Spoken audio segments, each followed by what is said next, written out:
गौरी पुत्र गणेश भगवान जी की जय। बोलिए श्री लक्ष्मी नारायण भगवान जी की जय। ओम नमः शिवाय। प्रिय भक्तजनों, आज वैशाख मास की अमावस्या है और दिन रविवार है। हिंदू धर्म में वैशाख अमावस्या का विशेष महत्व माना जाता है और इसे पितरों का पर्व भी कहा जाता है, क्योंकि इसी दिन पितृ धरती लोक पर आकर अमृत पान करते हैं। ऐसे में यदि पितरों का विधि विधान से तर्पण किया जाए तो उनकी आत्मा को शांति मिलती है। साथ ही वैशाख अमावस्या के दिन पूजा करने से कुंडली में मौजूद पितृदोष का प्रभाव कम हो जाता है। आज के दिन वैशाख अमावस्या की कथा को सुनना भी बड़ा ही शुभ फलदायक होता है। तो आज मैं आपको सुना रहा हूँ वैशाख अमावस्या की बड़ी ही दुर्लभ कथाएं। तो इन कथाओं को भगवान श्री शंकर पार्वती जी के चरणों का ध्यान करते हुए पूरा अवश्य सुनिएगा। पौराणिक कथा के अनुसार एक नगर में धर्मवर्ण नाम का एक ब्राह्मण रहा करता था। उस ब्राह्मण ने किसी महात्मा से सुना था कि घोर कलयुग आने पर विष्णु जी के स्मरण से अधिक पुण्य किसी अन्य कार्य से नहीं मिलेगा और श्री हरि के सुमिरन से मनुष्य को यज्ञ के बराबर का पुण्य प्राप्त होगा। ब्राह्मण ने महात्मा की बात को आत्मसात कर लिया और सांसारिक जीवन त्याग कर भ्रमण पर निकल पड़े। एक बार भ्रमण करते समय धर्मवर्ण पितृलोक में पहुंचे, जहां उन्होंने देखा कि उनके पितृ यानी पूर्वज बहुत ही कष्ट व तकलीफ में हैं। जब उन्होंने पितरों से पूछा कि उन्हें ये तकलीफ क्यों हो रही है, तो उन्होंने इसका दोषी धर्मवर्ण को बताया। पितरों ने कहा कि तुम्हारे संन्यास लेने के कारण हमें इस तकलीफ से गुजरना पड़ रहा है, क्योंकि अब हमारा पिंडदान करने वाला कोई नहीं है। जब तक पिंडदान नहीं होगा हमारी आत्मा को शांति नहीं मिलेगी। पितरों ने धर्मवर्ण से कहा कि तुम गृहस्थ जीवन आरंभ करो और संतान उत्पन्न करो, जिससे हमारा पिंडदान हो और तृप्ति मिले। पितरों के कहे अनुसार धर्मवर्ण ने धरती पर आकर अपना गृहस्थ जीवन शुरू किया और वैशाख अमावस्या के दिन विधि विधान से पितरों का तर्पण किया, जिससे पितरों की आत्मा को शांति मिली और उन्होंने प्रसन्न होकर धर्मवर्ण को आशीर्वाद दिया। बोलिए श्री लक्ष्मी नारायण भगवान की जय। बोलिए गंगा यमुना माता की जय।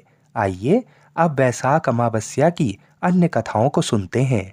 एक समय की बात है, वनवास के दौरान भगवान राम लक्ष्मण और सीता सहित महालय पक्ष के दौरान श्राद्ध करने के लिए गया धाम पहुंचे थे। गया धाम पितरों के तर्पण के लिए ऐसी जगह है जहां पर माता सीता ने अपने ससुर राजा दशरथ का पिंडदान किया था। ऐसा माना जाता है कि इस स्थान पर पिंडदान करने से पितरों की आत्मा की शांति के साथ साथ स्वयं पितरों के ऋण से भी मुक्ति मिलती है। श्राद्ध के लिए सामग्री जुटाने के लिए भगवान राम और लक्ष्मण नगर की ओर चले थे।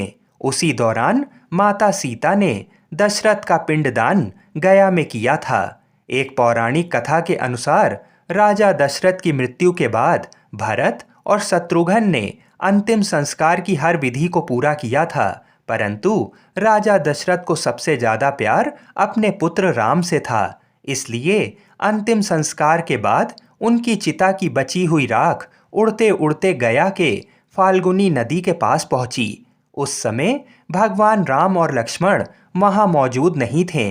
तभी सीता जी को राजा दशरथ की छवि दिखाई दी। राजा दशरथ की आत्मा ने सीता जी से अपने पास समय कम होने की बात कहते हुए अपने पिंड दान करने की विनती की। सीता माता ने राजा दशरथ की राख मिली हुई बालू को अपने हाथ में उठा लिया। वहां मौजूद एक ब्राह्मण फाल्गुनी नदी, गाय, तुलसी, अक्षय वट और केतकी को पिंडदान का साक्षी बनाया और राजा दशरथ को पिंडदान किया। राजा दशरथ ने भी पिंडदान स्वीकार कर लिया। थोड़ी देर बाद भगवान राम और लक्ष्मण भी वहां पहुंचे। तब सीता माता की इस बात पर भगवान राम ने यकीन नहीं किया। इसके बाद भगवान राम को क्रोधित देखकर ब्राह्मण, फाल्गुन नदी, गाय और केतकी ने झूठ बोलते हुए ऐसी किसी भी बात से इनकार कर दिया, जबकि अक्षय वट ने सच बोलते हुए सीता माता का साथ दिया।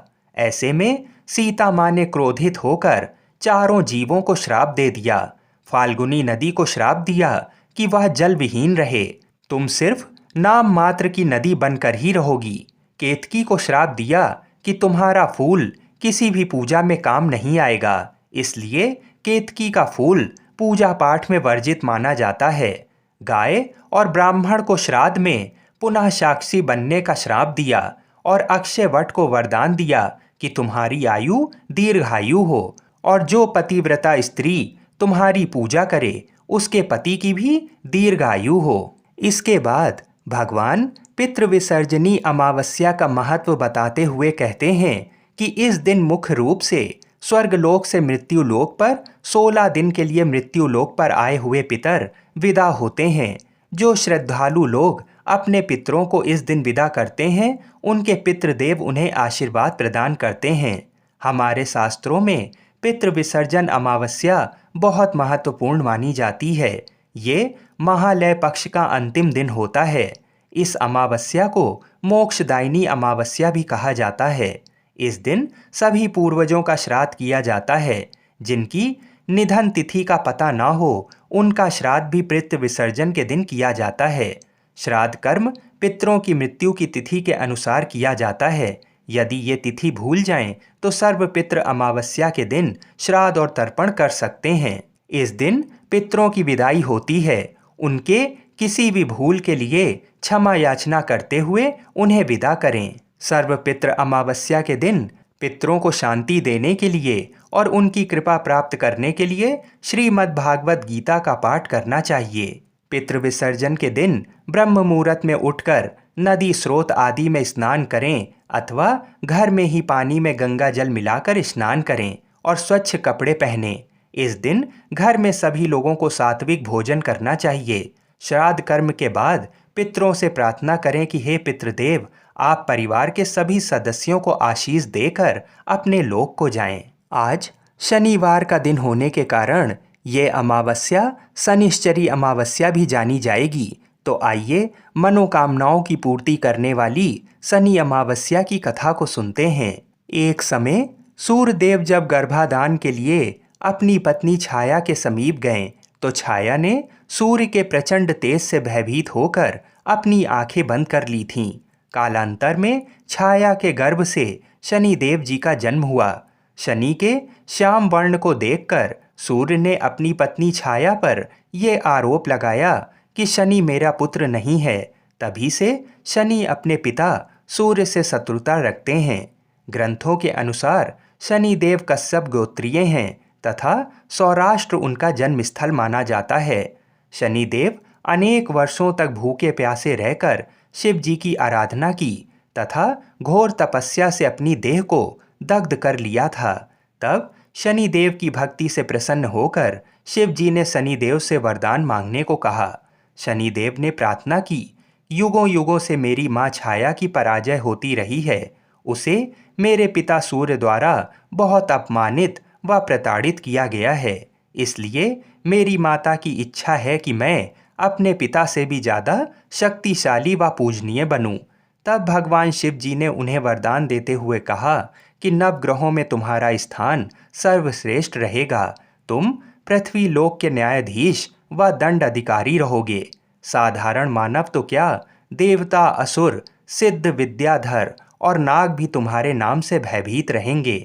जन सामान्य में फैली मान्यता के अनुसार नवग्रह परिवार में सूर्य राजा व शनि देव भ्रत हैं, लेकिन महर्षि कश्यप ने शनि स्तोत्र के एक मंत्र में सूर्य पुत्र शनि देव को महाबली और ग्रहों का राजा कहा है। पौराणिक कथा के अनुसार प्राचीन समय में एक बार सभी 9 ग्रहों सूर्य, चंद्रमा, मंगल, बुध, बृहस्पति, शुक्र, शनि, राहु और केतु में विवाद छिड़ गया कि इनमें सबसे बड़ा कौन है। सभी लड़ने लगे और कोई निर्णय न होने पर देवराज इंद्र के पास निर्णय कराने पहुँचे। इंद्र इनसे घबरा गए और इस निर्णय को देने में अपनी असमर्थता जताई, परंतु उन्होंने कहा कि इस समय पृथ्वी पर राजा विक्रमादित्य हैं जो कि अति न्यायप्रिय हैं। वे ही इसका निर्णय कर सकते हैं। सभी ग्रह एक साथ राजा विक्रमादित्य के पास पहुँचे और अपना विवाद बताया। साथ ही निर्णय के लिए कहा। राजा इस समस्या से अति चिंतित हो उठे, क्योंकि वे जानते थे कि जिस किसी को भी छोटा बताया वही कुपित हो उठेगा। तब राजा को एक उपाय सूझा। उन्होंने स्वर्ण, रजत, कांच से पीतल, सीसा, रांगा, जस्ता, आभ्रक और लोहा से 9 सिंहासन बनवाए और उन्हें इसी क्रम में रख दिया। फिर उन सबसे निवेदन किया कि आप सभी अपने अपने सिंहासन पर स्थान ग्रहण करें।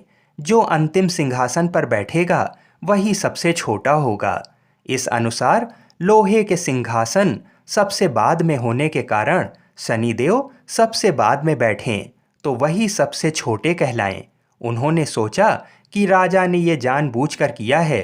उन्होंने कुपित होकर राजा से कहा, राजा तू मुझे नहीं जानता।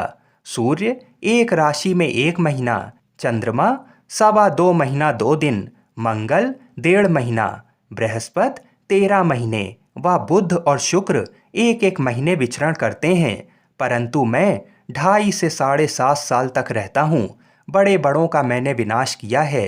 श्री राम की 7.5 आने पर उन्हें वनवास हो गया। रावण की आने पर उसकी लंका को बंदरों की सेना से परास्त होना पड़ा। अब तुम सावधान रहना। ऐसा कहकर कुपित होते हुए शनिदेव वहां से चले गए। अन्य देवता भी खुशी खुशी चले गए। कुछ समय बाद राजा की 7.5 आती है। तब शनिदेव घोड़ों के सौदागर बनकर वहां आते हैं। उनके साथ कई बढ़िया घोड़े थे। राजा ने ये समाचार सुन अपने अश्वपाल को अच्छे घोड़े खरीदने की आज्ञा दी। उसने कई अच्छे घोड़े खरीदे व एक सर्वोत्तम घोड़े को राजा की सवारी के लिए दिया। राजा जो ही उस पर बैठा वह घोड़ा सरपट वन की ओर भागा। वन में पहुंचकर वह अंतर्ध्यान हो गया और राजा भूखा प्यासा भटकता रहा। तब एक ग्वाले ने उसे पानी पिलाया। राजा ने प्रसन्न होकर उसे अपनी अंगूठी दी। वह अंगूठी देकर राजा नगर को चल दिया और वहां अपना नाम उज्जैन निवासी वीका बताया। वहां एक सेठ की दुकान पर राजा ने जल इत्यादि पिया और कुछ विश्राम भी किया। भाग्यवश उस दिन सेठ की बड़ी बिक्री हुई। सेठ उसे खाना इत्यादि कराने खुश होकर अपने साथ घर ले गया। वहां उसने एक खूंटी पर देखा कि एक हार टंगा है जिसे खूंटी निगल रही है। थोड़ी ही देर में पूरा हार गायब था। जब सेठ आया तो उसने देखा कि हार गायब है। उसने समझा कि वीका ने ही उसे चुराया है। उसने वीका को कोतवाल के पास पकड़ा दिया। फिर राजा ने भी उसे चोर समझकर हाथ पैर कटवा दिए। वह चैरंगिया बन गया और नगर के बाहर फिकवा दिया गया। वहां से एक तेली निकल रहा था जिसे दया आई और उसने वीका को अपनी गाड़ी में बिठा लिया। वह अपनी जीप से बैलों को हाँकने लगा। उस समय तक राजा की शनि दशा समाप्त हो गई। वर्षा काल आने पर वह मल्हार गाने लगा। तब वह जिस नगर में था वहां की राजकुमारी मनभावनी को वह इतना भाया कि उसने मन ही मन प्रण कर लिया कि वह उस राग गाने वाले से ही विवाह करेगी। उसने दासी को ढूंढने भेजा। दासी ने बताया कि वह एक चौरंगिया है जिसके हाथ पैर नहीं हैं, परंतु राजकुमारी ना मानी। अगले ही दिन से उठते ही वह अनशन पर बैठ गई कि विवाह करेगी तो उसी से। उसे बहु तेरा समझाने पर भी जब वह ना मानी तो राजा ने उस तेली को बुला भेजा और विवाह की तैयारी करने को कहा। फिर उसका विवाह राजकुमारी से हो गया। तब एक दिन सोते हुए स्वप्न में शनिदेव ने राजा से कहा कि राजन, देखा तुमने मुझे छोटा बताकर कितना दुख झेला है। तब राजा ने उनसे क्षमा मांगी और प्रार्थना की कि हे शनिदेव, जैसा दुख मुझे दिया किसी और को ना देना।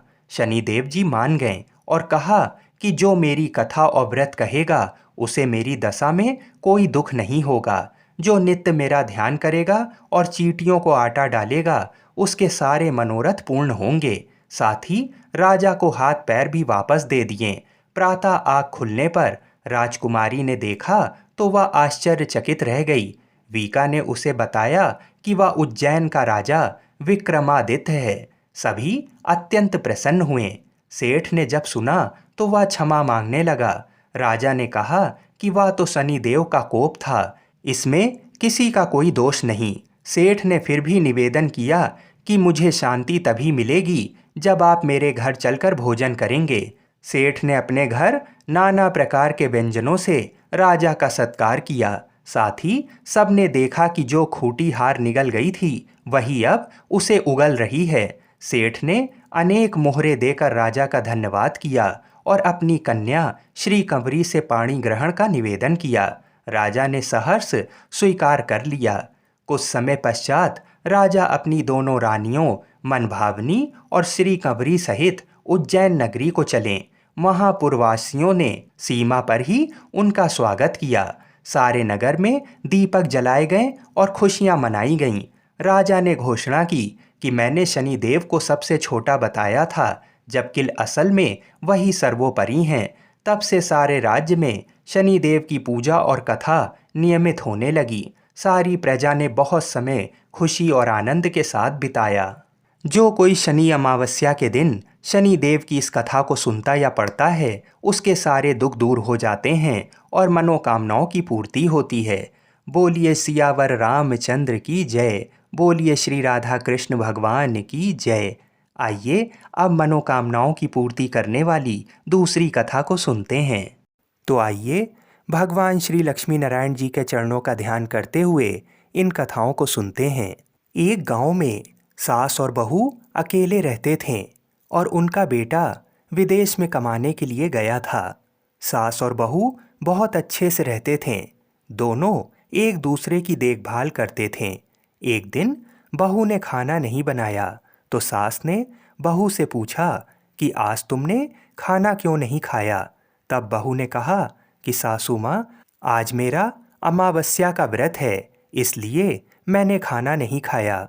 तब सासू ने कहा कि बहू, ये व्रत क्या होता है और ये व्रत करने से क्या फल मिलता है, मुझे भी समझाओ। तब बहू ने कहा कि सासू माँ, अमावस्या का व्रत करने से बहुत पुण्य मिलता है। घर में अन्न धन बना रहता है, सुख शांति रहती है तथा अटल सुहाग मिलता है और पुत्र प्राप्ति होती है। इस व्रत में प्रत्येक वर्ष अलग अलग खाना खाया जाता है और विष्णु भगवान जी के मंदिर में चढ़ावा चढ़ाया जाता है या फिर किसी ब्राह्मण को दान दिया जाता है। इस व्रत में पहले साल शक्कर, घी और चावल से बना खाना खाया जाता है। पहले साल व्रत पूर्ण होने के बाद 1.25 किलो चावल और 1 कटोरी घी तथा 1 कटोरी शक्कर का दान किसी ब्राह्मण को दान दिया जाता है। दूसरे साल जौ, घी और शक्कर से बना खाना खाया जाता है। जब दूसरे साल व्रत पूर्ण हो जाए तो 1.25 किलो जौ, 1 कटोरी घी तथा 1 कटोरी शक्कर किसी मंदिर में चढ़ाएं या फिर किसी ब्राह्मण को दान देना होता है। तीसरे साल गुड़, तिल और घी से बने व्यंजन खाने चाहिए। जब तीसरे साल व्रत पूर्ण हो जाए तो आधा किलो तिल, गुड़ तथा 1 कटोरी घी किसी मंदिर में चढ़ाया जाता है। फिर बहू ने कहा कि इस व्रत का अगर संकल्प लेते हैं तो इसे पूरा करना जरूरी होता है। अगर पूरा नहीं कर सकते तो सास बहू में झगड़ा और घर में अशांति आती है। तब सासू ने कहा कि मेरी तो उम्र हो गई है, लेकिन तुम ये व्रत करो, और बहू ये व्रत का आरंभ करती है। लेकिन एक दिन बहू ने किसी के कहने पर गेहूं से बनी रोटी खा ली और अमावस्या माता इस बात से रुष्ट हो गईं। जो सास और बहू बहुत ही प्यार से रहती थीं, फिर इन दोनों में झगड़े होने लगे। सभी गांव वाले भी हैरान हो गए कि ये सब क्या हो रहा है। सास अपनी बहू को कहने लगी कि तुम जब से हमारे घर में बहू बन के आई हो, तब से हमारे घर की लक्ष्मी चली गई हैं। तुम हमारे लिए शुभ नहीं हो। तब बहू ने कहा कि आपके घर की लक्ष्मी चली गई है तो कहाँ मिलेगी, मुझे बताओ, मैं लक्ष्मी को लेकर आऊँगी। तब सासू ने कहा कि लक्ष्मी तुमको समुद्र के बीच में भगवान विष्णु जी के पैर दबाते हुए मिलेंगी। तब बहू ये कहकर चली जाती है कि अब जब तक मैं लक्ष्मी जी को लेके नहीं आऊँगी, तब तक इस घर में पैर नहीं रखूँगी। इतना कहकर बहू लक्ष्मी जी की खोज में निकल जाती है। जब बहू लक्ष्मी जी को खोजने के लिए निकलती है, तब उसे बीच रास्ते में एक गाय माता मिलती है। वह बहू से पूछती है कि आप कहाँ जा रही हैं। तब बहू ने कहा कि हे गाय माता, मेरी सास मुझसे कहती हैं कि मेरे आने से उनके घर में अन्न धन की कमी हो गई है और उनके घर की लक्ष्मी चली गई हैं, तो मैं लक्ष्मी जी को लेने जा रही हूँ। तब गाय माता ने कहा कि हे बेटी, अगर तुम जा ही रही हो तो भगवान से मेरे बारे में भी पूछ लेना। तब बहू बोलती है कि ठीक है गाय माता, बताओ मैं आपके बारे में क्या पूछ लूँगी। तब गाय माता बोलती हैं कि मेरा जब भी बछड़ा होता है तो वो मर जाता है, जिंदा नहीं रहता। तुम भगवान से पूछ लेना कि मेरे साथ ऐसा क्यों हो रहा है, मैंने ऐसे कौन से कर्म किए हैं। तब बहू बोली, गाय माता, मैं आपके बारे में जरूर पूछ लूँगी। ये कहकर बहू आगे बढ़ती है। अब आगे जाते ही बहू को एक घोड़ी मिलती है जिसके गले में घट्टी बंधी हुई होती है। घोड़ी ने भी कहा कि बेटी, तुम मेरे दुख का निवारण भी भगवान से पूछ लेना। तब बहू ने कहा, जरूर पूछ लूँगी। ये कहकर बहू आगे बढ़ती है। आगे जाते ही बहू को एक अंधा और बहरा बुजुर्ग मिलता है। वह भी बहू से अपनी समस्या भगवान से पूछने के लिए कहता है। तब बहू उसकी समस्या भी भगवान से पूछने का कहकर आगे बढ़ती है। आगे जाते ही बहू को एक बूढ़ी औरत मिलती है जो हाथ और पैर से अपाहिज होती है। वह भी बहू से अपनी समस्या भगवान को पूछने के लिए कहती है। तब बहू उसकी समस्या को भी पूछने के लिए तैयार हो जाती है और आगे बढ़ती है। आगे जाते ही बहू थक जाती है और एक आम के पेड़ के नीचे बैठ जाती है। तब आम का पेड़ खुश होकर बहू से पूछता है कि बेटी, तुम कहाँ से आई हो और कहाँ जा रही हो। तो तब बहू बताती है वह लक्ष्मी जी को लेने जा रही है। तब पेड़ भी अपनी समस्या भगवान को पूछने के लिए कहता है कि मेरे पेड़ पर लगे आम खट्टे ही क्यों होते हैं, इस बारे में भगवान को जरूर पूछना। तब बहू उसकी समस्या लेकर आगे बढ़ती है। आगे जाते ही बहू को एक तलाई मिलती है। वह भी बहू को बताती है कि तुम भगवान से पूछना कि मेरी तलाई का पानी इतना मैला क्यों है, कोई भी इसे नहीं पीता है। तब बहू कहती है, आपकी भी समस्या मैं जरूर पूछ लूँगी। ऐसा कहकर वह आगे बढ़ जाती है। बहुत दिन जंगल में चलते चलते बहू थक जाती है। उसे भूख भी लगी होती है, लेकिन खाने को कुछ नहीं मिलने से वह थक जाती है और जंगल में बेहोश हो जाती है। उसी समय भगवान विष्णु और माता लक्ष्मी वहाँ विचरण करते हुए आते हैं। तब माता लक्ष्मी विष्णु जी से कहती है कि हे नाथ, ये आपकी बहुत बड़ी भक्त है, आप इसके दुखों का निवारण करो। तब भगवान विष्णु कहते हैं कि इस संसार में बहुत से जीव दुखी हैं, सभी अपने अपने कर्मों का फल भोग रहे हैं, मैं किस किस के दुख का निवारण करूं। तब माता लक्ष्मी ने विष्णु जी से विनती की और कहा कि वह भूखी प्यासी है और इसे यहाँ अगर ऐसा ही छोड़ दिया तो जंगली जानवर इसे अपना शिकार बना लेंगे।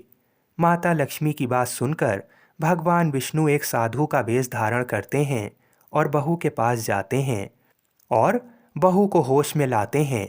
बहू के होश में आते ही साधु वेश में भगवान उससे पूछते हैं कि वह यहाँ क्यों आई है और कहाँ जा रही है। तब बहू पूरी बात बताती है। उसकी बात सुनकर भगवान विष्णु और माता लक्ष्मी प्रकट होते हैं। उनके साथ अमावस्या माता भी प्रकट होती हैं। बहू उनके चरणों में गिरकर वंदन करती है।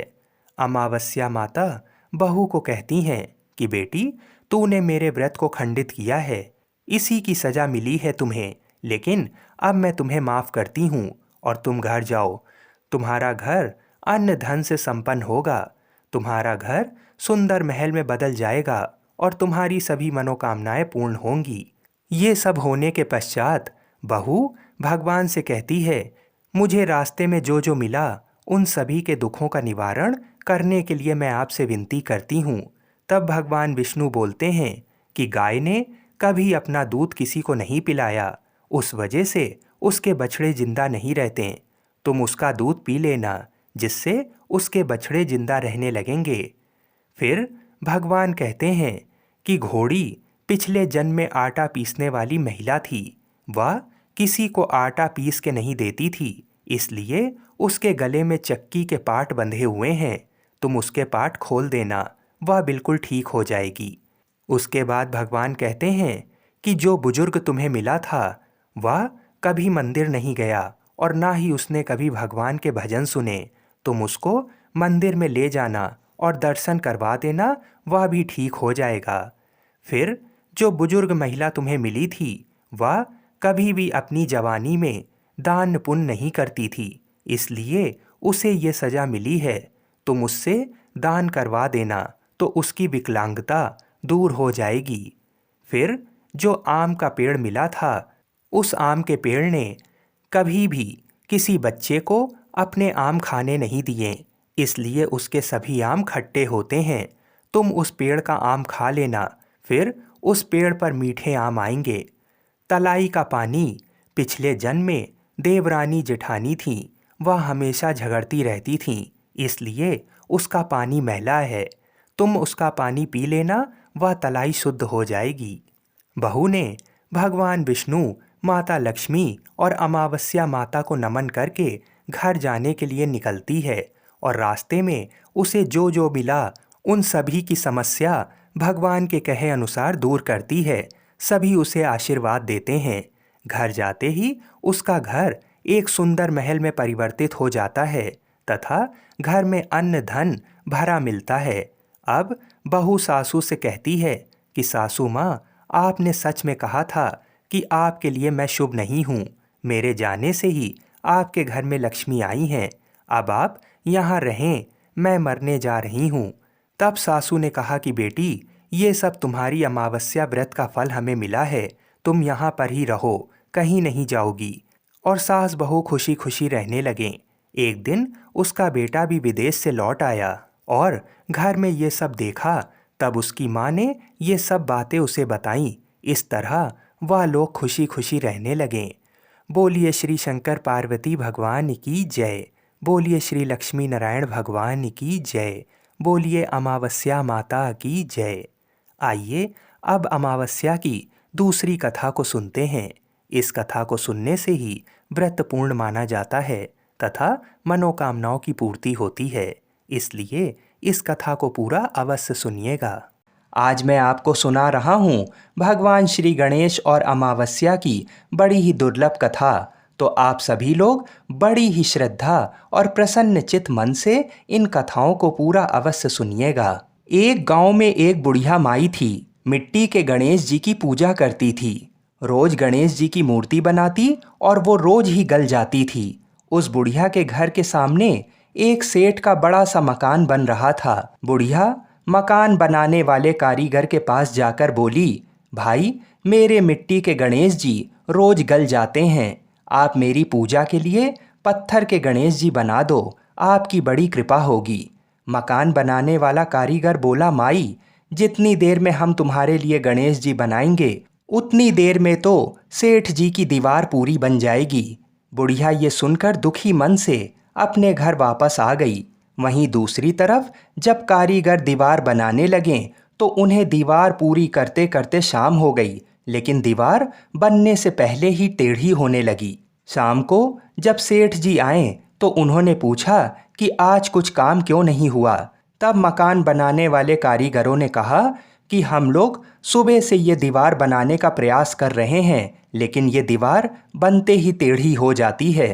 तब उनमें से एक कारीगर ने कहा कि सेठ जी, सुबह एक बुढ़िया आई थी और वो हमसे कह रही थी कि आप मेरी गणेश जी की पत्थर की मूर्ति बना दो, तो हमने उसे मना कर दिया। यह सुनते ही सेठ जी समझ गए कि जरूर ही गणेश भगवान हमसे रुष्ट हो गए हैं। तब सेठ जी ने बुढ़िया माई से जाकर कहा, माई, तुम हमारी दीवार सीधी कर दो तो हम तुम्हें सोने के गणेश जी बनवा कर देंगे। गणेश जी ने ये सुनते ही सेठ जी की दीवार सीधी कर दी। सेठ जी ने बुढ़िया माई को पूजा के लिए सोने के गणेश जी बनवा कर दिए। गणेश जी को पाकर बुढ़िया माई बहुत प्रसन्न हुई। बोलिए श्री शंकर पार्वती भगवान की जय।